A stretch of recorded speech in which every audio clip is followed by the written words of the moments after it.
Welcome back to the channel, guys. Today we're going to be working on a 2021 Subaru WRX STI, and this car is fully stock at the moment, but today we're going to be installing full titanium Catback exhaust with valves. So right now this is what they look like. Very nice pieces. This is my first time feeling titanium, and it's very lightweight. Very lightweight, very thin. It's about a 3-inch diameter pipe on this center piece over here. And then it splits into the Y. It's got quad exhaust tips. They're with burnt blue look, which matches our blue Subaru STI there. These are the valves. This is made by RES Sport Exhaust. Right now I have it wired up to the battery, and you hook up this little OBD2 port. You could hook it up to your car's OBD2, and I'm guessing it reads the RPMs and opens and closes the valves, but we're just going to do full manual control with our handy dandy remote over here. So let's go ahead and test out the valve function. Here's off, on, off. So let's go ahead and get started with removing the stock exhaust from this car, and then we'll start adding these components in, and then I'll show you how to do the wiring. All right, so I've got the car on 4 jack stands right now. This is the stock exhaust, really thin exhaust piping here. I believe 2.5-inch versus 3-inch on the mid pipe. So we need to remove these right here. These are 14 mils on both sides. And then in the center pipe that connects to the cat, it's a 14 and a 12. If you're from the East Coast, you might need to spray some PB Blaster on these, penetrating oil. Now you can see the muffler's loose. Just gotta get it off of the hangers now.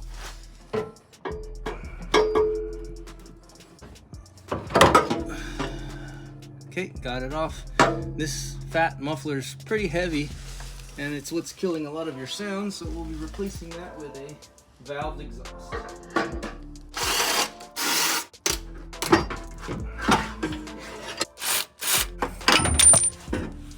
And now you can see here is the stock OEM donut gasket. Still in good condition because this car is really low mileage, so replace this only if you notice it's very mangled and old and cracked, but for now we're going to keep that on.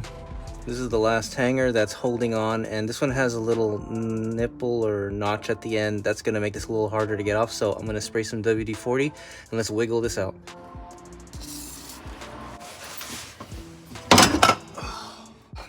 This one's a little tougher because it's got a nipple on it at the end, so what I used was a long flathead screwdriver, WD-40, and just pried it off.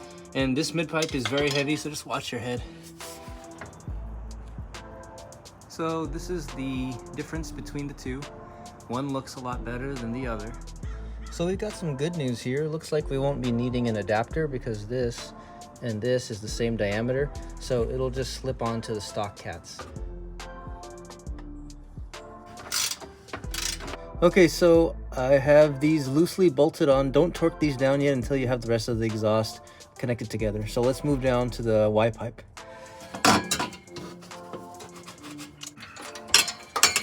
All right, I've got one hanger on. Okay. Nice thing about this is it's got a little angled band clamp here, so that you can also adjust everything alignment part as needed, so that the exhaust tips line up to the bumper. So this is your adjustments here, along with adjustments at the exhaust tips themselves. Okay, so we've got this other muffler on and nothing is torqued down yet. What we're gonna do is make sure that we line up the exhaust tip, because this one right here is kind of aiming down too low. And this one looks pretty decent. I think they're a little bit too spread apart, so we need to bring them a little closer in. The adjustment is right here and right here. Another band clamp. All right, so that looks a little bit better aligned now. Same thing on this side. Now, everyone's least favorite part is getting these on and lined up perfectly. Start by sliding it in place. Find your desired location and then tighten them down. Once you've got your tips lined where you need to, I didn't bolt them down yet. I'm gonna start by bolting the catback portion down at the middle of the car and then work my way down to the mufflers over here, tightening each and every portion of the exhaust to the rear.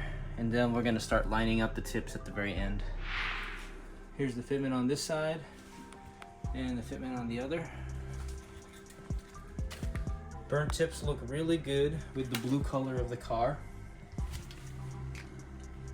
Now we're going to show you how to do the wiring, because we need to be able to wire those valves to work.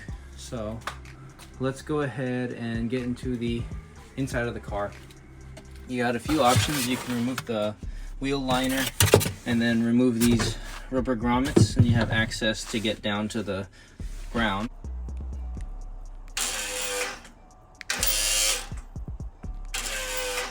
What I had done is I just got the wires down there. I'm gonna keep the box here kind of tucked in with the wheel, the spare wheel.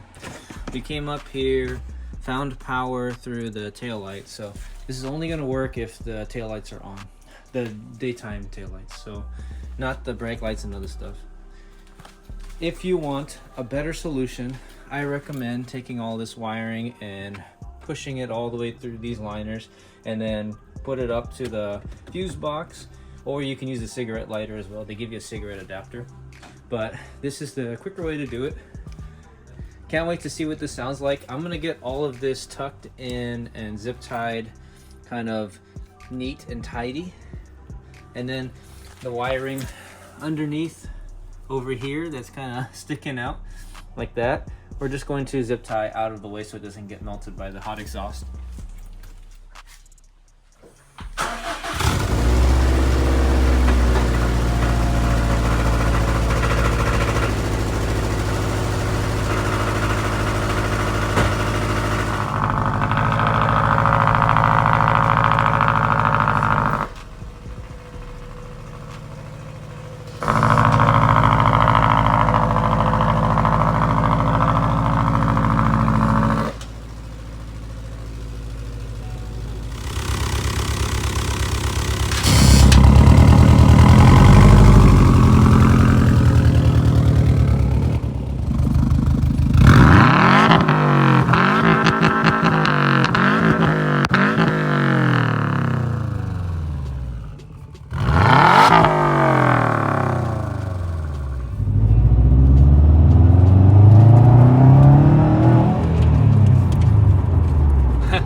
Woo! That is nice, man. That is really nice.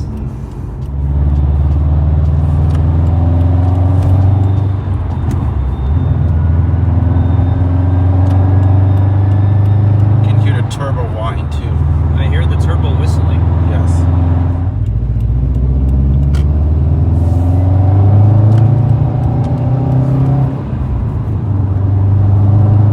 Doesn't make the car faster, but it makes it feel better.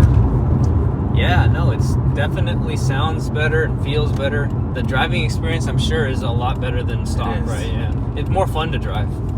Overall, I would recommend this mod. I think Jasper's very happy with it. The weight savings, the looks of it, the sound, and the performance, can't beat it. If you guys are interested, I'll put a link in the description. Thank you guys so much for watching. And if you like this kind of content, please like, comment, and subscribe. I'll see you guys on the next video. Have a good evening.